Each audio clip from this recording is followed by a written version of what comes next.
Assalamualaikum warahmatullahi wabarakatuh. Jenis-jenis kesombongan dan cara menghindarinya. Pada dasarnya kesombongan itu ada dua jenis, yang pertama sombong terhadap al-haq atau kebenaran dan yang kedua sombong terhadap makhluk.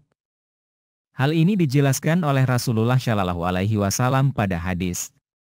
Sombong adalah menolak kebenaran dan suka meremehkan orang lain.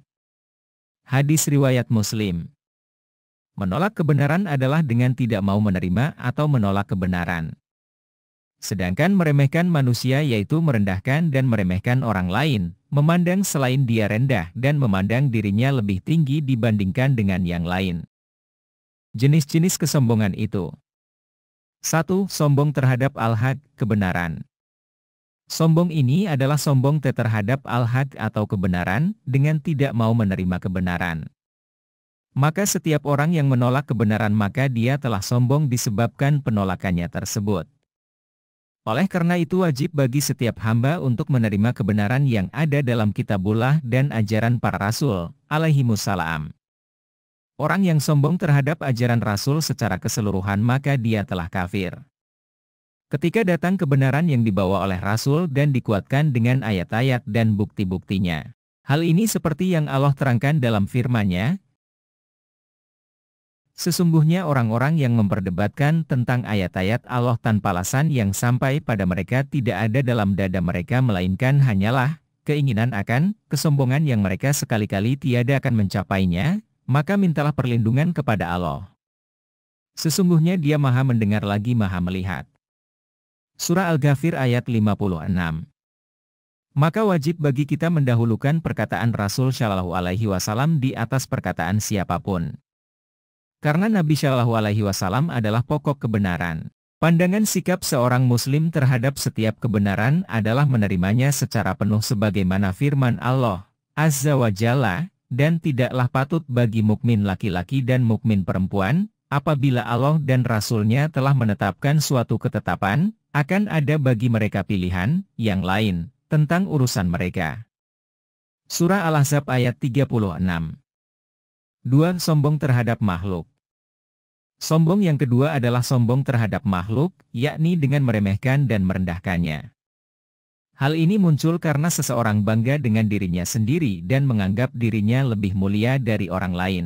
Kebanggaan terhadap diri sendiri membawanya sombong terhadap orang lain, meremehkan dan menghina mereka, serta merendahkan mereka baik dengan perbuatan maupun perkataan.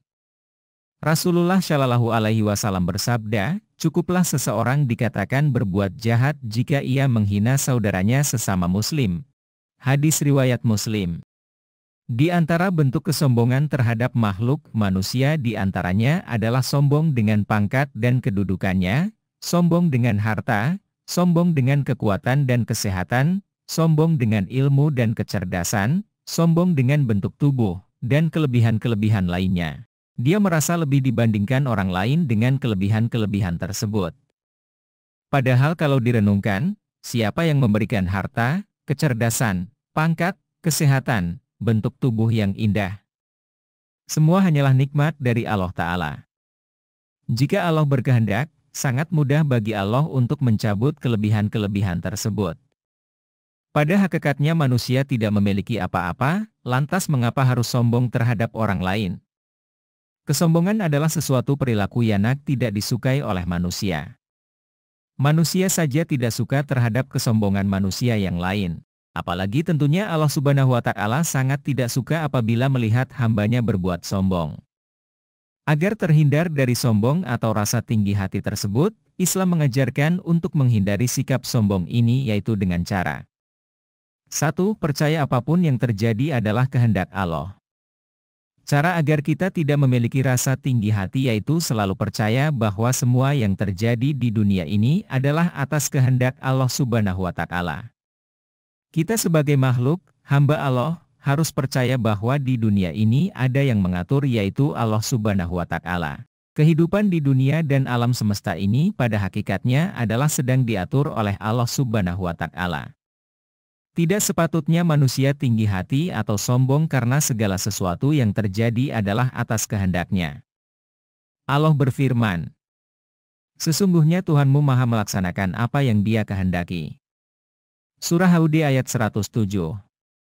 Rasulullah Shallallahu Alaihi Wasallam bersabda, Allah telah mentakdirkan seluruh takdir makhluk-makhluk 50.000 tahun sebelum menciptakan langit dan bumi. Hadis riwayat Ahmad dan Muslim. 2. Percaya bahwa apapun milik kita hanyalah titipan. Kita harus percaya apapun yang kita miliki itu hanya titipan Allah. Semua yang kita miliki itu adalah kepunyaan Allah. Semua yang kita miliki bersifat tidak kekal, sewaktu-waktu bisa kita tinggalkan karena umur kita atau hilang.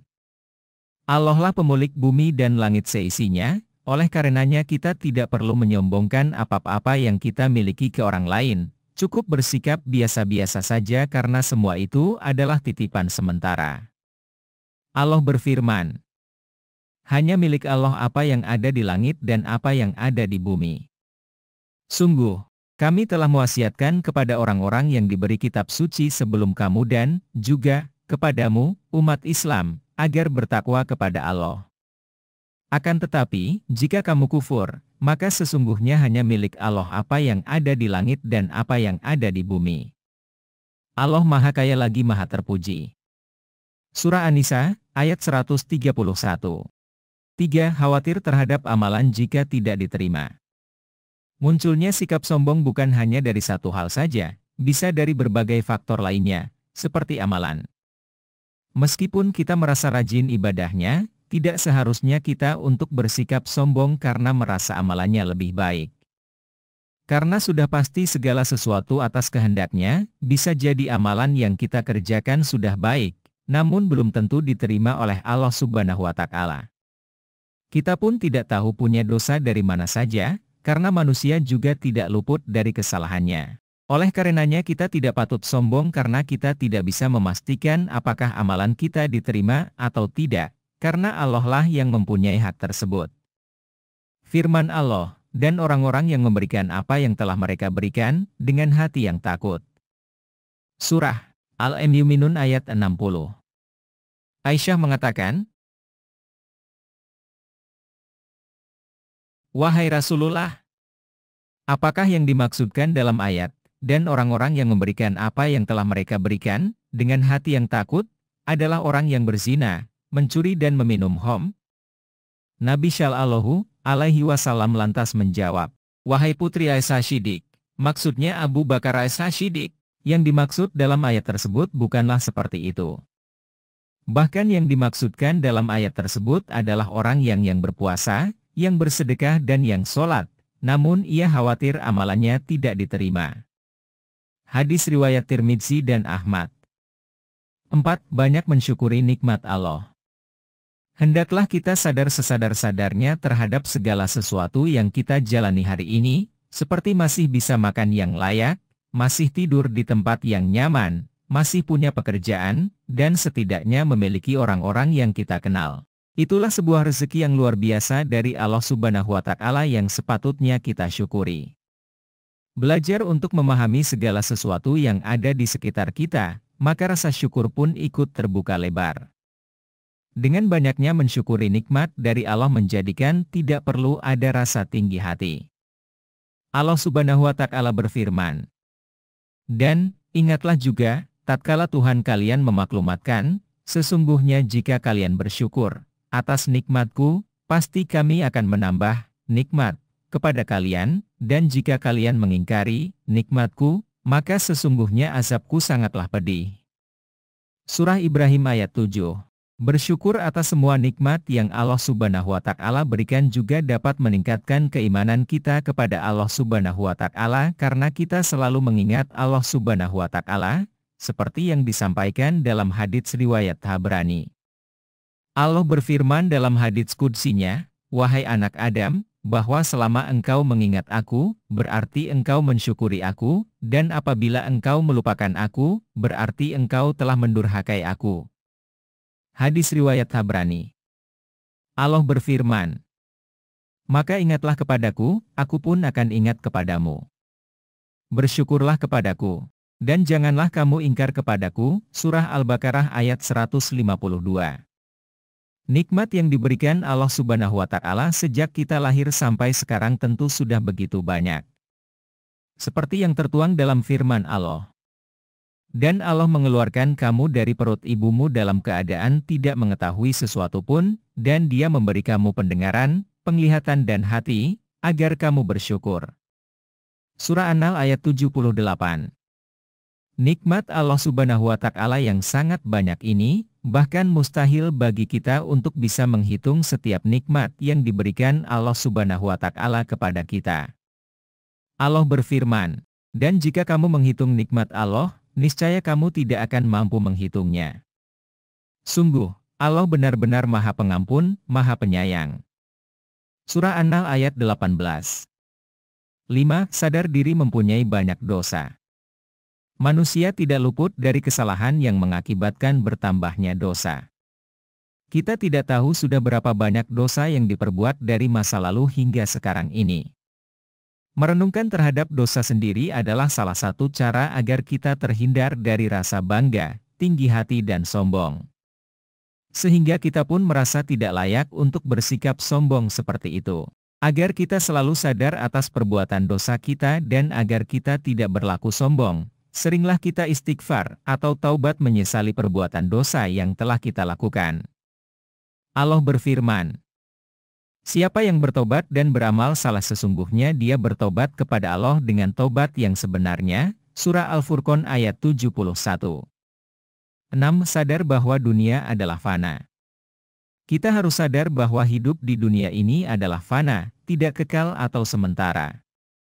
Setelah kehidupan di dunia ini masih ada kehidupan lain yaitu akhirat, tempat kehidupan makhluk hidup paling kekal dan abadi selamanya.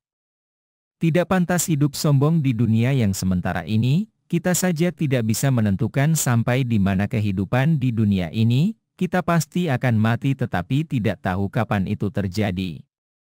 Karena Allah lah yang tahu kapan waktu akhir hidup kita di dunia. Berarti kita bukanlah pemilik diri kita sendiri karena Allah lah pemilik itu semua. Allah berfirman,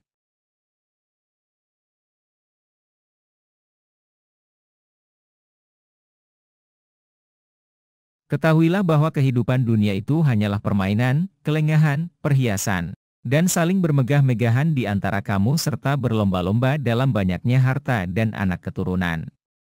Perumpamaannya adalah seperti hujan yang tanamannya mengagumkan para petani, lalu mengering dan kamu lihat menguning, kemudian hancur. Di akhirat ada azab yang keras serta ampunan dari Allah dan keridhaannya. Kehidupan dunia, bagi orang-orang yang lengah, hanyalah kesenangan yang memperdaya." Surah Al-Hadid ayat 20. Demikianlah jenis-jenis kesombongan dan cara menghindari agar terhindar dari sifat sombong. Mudah-mudahan kita dijauhi dari kesombongan. Wassalamualaikum warahmatullahi wabarakatuh.